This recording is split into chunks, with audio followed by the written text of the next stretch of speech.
ఇది హలో చేను మాదనా నా పేరు మీద రిజిస్ట్రేషన్ అయింది. డ్రైవర్ వచ్చినాం ట్రాక్టర్ ఆపుకున్నాం. వీడియో ఉంది మాట్లాడి అందరితో మాట్లాడి పెద్దలతో ఎందుకు దున్నకూడదు అని మాట్లాడదామని సైడ్ కాపుకున్నాం. వాళ్ళ ఇంటికాటికి సోమిరెడ్డి ఫోన్ చేసి ఆడు దూరం ఫోన్ చేసి ఇంటికి ట్రాక్టర్ రకం బాగుంది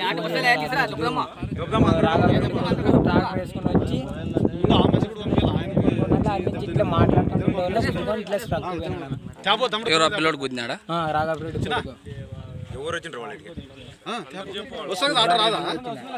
ఇంకా లాస్ట్ వచ్చి దూరం నుంచి చూసి అట్లా పోయినారు. దగ్గరకు వచ్చి వీడియోలు తీస్తున్నారని దూరం నుంచి అట్లా పోయినారు. సుబ్బారెడ్డి, ఈడి నాగరాజు, రామకృష్ణ వాళ్ళు ముగ్గురు వచ్చి అట్ల నుంచి అట్లా పోయినారు. ఇంకా ఉన్నారు. వాళ్ళ పేరు నాకు తెలియదు, అంతే చూపాలా నాకు తెలియదు. వాళ్ళని చూసినాను, పేర్లు తెలియదు నాకు. చెన్నై పోయింటే ఇతను మారెడ్డి అని పిలిచింటే 6-7 మంది పోయినారు. తప్పించుకొని పోయినారు వాళ్ళంతా. మా అయ్యప్ప ముందర నిలబడింటే అయ్యప్ప ఇవ్వదేం తప్పు లేదు, ఇంకేం 2 ఏళ్ళు కొట్టినారు. ఏమైనా ఒకటేసారి ఏకంగా చంపేసినారు. వాళ్ళు ఎవరు చంపేసినారో తెలియదు కానీ మారెడ్డి ఒక చేతులు తిప్పినారు. భార్య ట్రాక్టర్తో గుద్దినారా? ట్రాక్టర్తో గుద్దినారా? ఆయమని వాళ్ళు ట్రాక్టర్తో చంపినారంట. మా ఆయన ఇంకా కాలు చేతులు పురిదిస్తున్నారు అంతే. ఎవరు ఏమన్నా వాళ్ళ పేర్లు ఏమన్నా? వాళ్ళ ఆయన మాస్టర్కి మా ఆయన పడ్డం పోయినాడు. ఒక 6-7 మంది న్యాయం చేద్దామని న్యాయం చేద్దామని పోయినాడు కానీ ఇంకా ఏమో మన రెడ్డోళ్ళని కానీ కాల్ చేసేదో ఇస్తున్నారు అంతే. అక్కడ వాళ్ళు ఎవరు తెలియదు. మా ఆయన అయితే వాళ్ళే చంపేస్తారు. ట్రాక్టర్ చంపేస్తున్నారు. నాగనాథనగర్లో 4 ఎకరాలు మా వదిన గుండమ్మే కొనింది. తిరుమలమ్మ దగ్గర కొనింది.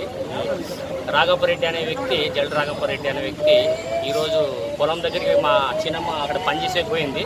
పనిచేసిపోతే మొత్తం 7 మందిని తోలుకొని పోయి రాఘపరెడ్డి ట్యాటర్ సొంత ట్యాటర్తో తీసుకుపోయి ఆమెని పొలంలోనే ట్యాటర్తో గుద్ది చంపినాడు.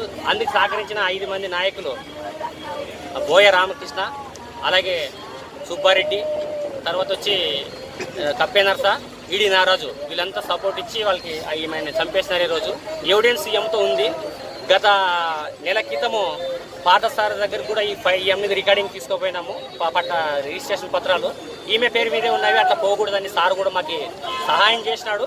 అయిన వాళ్ళు ఇనుకపోయి ఈరోజు దౌర్జన్యం దిగి పొలానికి పోయి దున్నేకిపోయి ఉంటే ఈమెను అత్యధికంగా గుద్ది చంపినారు. 7 మంది చంపినారు. రాఘపరెడ్డి వాళ్ళ కొడుకు, అలాగే వాళ్ళ తమ్ముడు, వీళ్ళు 3. తర్వాత వాళ్ళ 7 కూడా భయంకరంగా వాళ్ళు సపోర్ట్ ఇచ్చి చంపినారు. మీరు న్యాయం చేయాలని మేము కోరుతున్నాము. న్యాయం చేయాలని